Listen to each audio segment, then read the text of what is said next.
Hi, I'm going to be doing my chapter responses on Maya Harding and Lorraine Hallback. In our videos, we shared some things in common, especially when we talked about developing research and how we needed to start early with our speeches so that we can gather as much information as possible.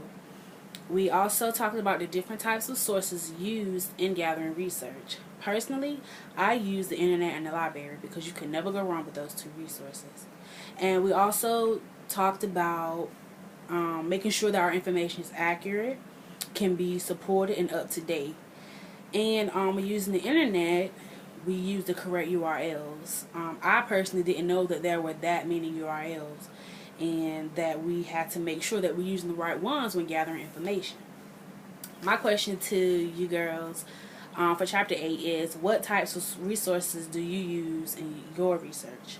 The resources personally I use the internet and the library because there's so much information you can get from those two places.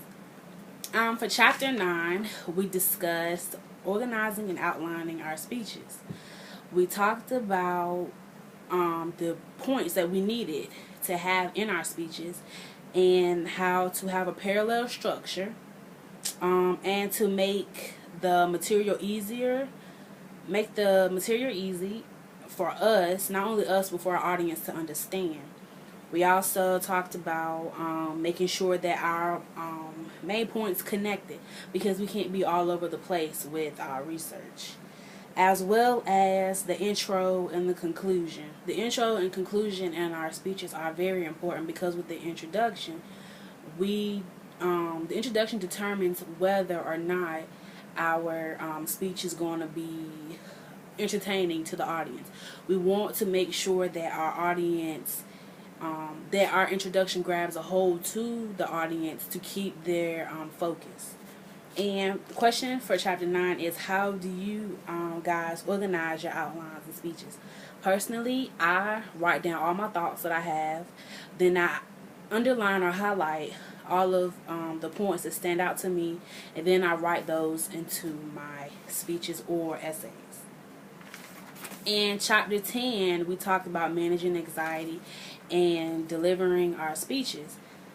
Personally, chapter 10 was very informative to me, and I really enjoyed it because public speaking is not for everybody, and it's definitely been a struggle for me for years. And this chapter really helped me a lot. It talked about the different types of behaviors that comes with speech anxiety, such as quivering and your loss of words, trying to get words together to say, moving your hands all the time, shifting your weight from left and right, and just moving constantly. It also talked about what causes this, and it's the fact that so many people come up to you and tell you that public speaking is terrible and hard. And I've had numerous of people come to me and tell me how terrible this class was, but I've also had a lot of people come and tell me that it helped them a lot. So it goes both ways with this class. We also learned that there are ways to reduce, well, not ways, but there is really no cure of speech anxiety, but you have to reduce, manage, or control it so that it doesn't interfere with your presentation.